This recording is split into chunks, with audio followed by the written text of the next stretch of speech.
Well, good morning, folks. Pastor Rocky Branch, Spruce Pine First Baptist Church. Today is day 269. 269.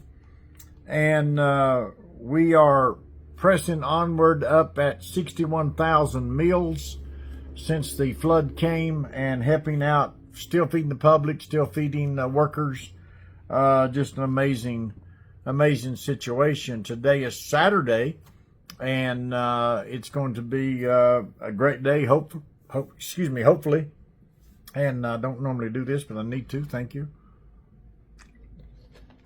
I don't like to drink water when I'm speaking, or at least in front of people, but sometimes you have to. Today, we got our people. Most of our people are going to be gone. We got one group from California that's going to be here until, I guess, Monday. But it's just a joy to have people in to serve and to labor. You know, I think that the Christian community is going to be better because they have given of themselves to serve in areas that cannot benefit them. You know, most people that are doing stuff, they're doing it to benefit themselves, or at least, I mean, a lot of people, not everybody, but a lot of people, certainly, they have their own self in mind. Well, when you come to a place like we've got up here, there's nothing for you other than giving and serving and loving and caring. And that's exactly what Christ would want us to do. And that's where we are. There's challenges up here continually. And we're not naive about those things. We're very aware of the situations.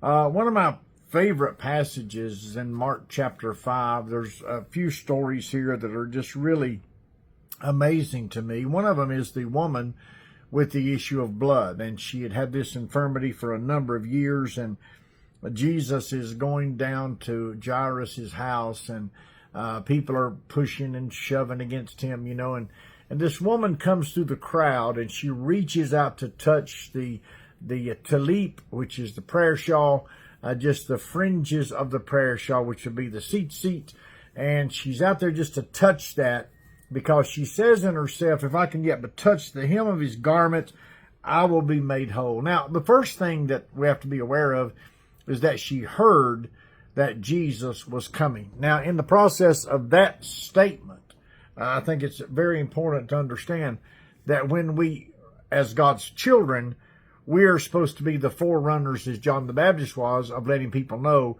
that Jesus is coming and what he said. And this woman obviously had heard about Jesus, and then she heard he was coming by.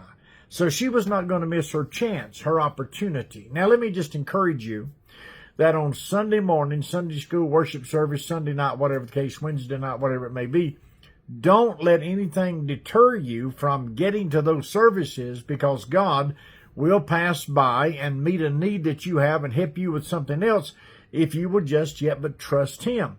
This woman is in this category. She is looking for a miracle. She needs a miracle. She's had this issue of blood for 12 years. She hasn't got any better. She spent her money on doctors of no value, and she says, I have got to get to Jesus. Now, let me ask you a question. Have you ever said that?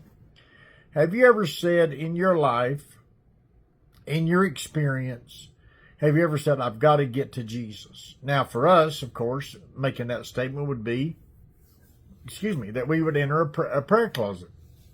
We would come to a place where we could spend time with the Lord, and we would get to Jesus Christ. Well, he's in us if we're saved, but what I mean by that is making this special effort to talk with him, walk with him, and let him explain his ways to you. And that's what this woman is doing. She says, I need to get to Jesus Christ. And I wonder if by chance we've gotten used to Jesus being everywhere all the time, and maybe gotten used to the blessings that he is supposed to give those that are obedient, and gotten used to the things that we want and asking him just very trivial things, instead of understanding that we need to get to Jesus. And that's exactly what this woman does. It says that she had suffered many things by many physicians.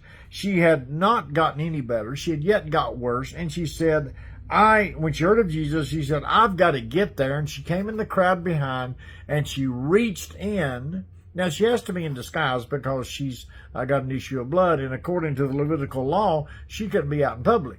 So she had to disguise herself. She's reaching through this crowd to get that prayer shawl that Jesus is wearing. touching that seat, which represents the first 5 books of the Bible, and she's reaching for that fringe, believing if she can just touch it, God will heal her. Now, what faith this woman has, and let me ask you the question also, what faith do you have about what God is doing for you? Now, this woman had an issue for 12 years.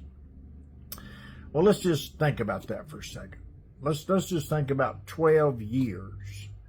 Well, if you think about 12 years, you're looking back a few years for us today. And when you think about going back a few years, what has God done for you in the last 12 years of your life?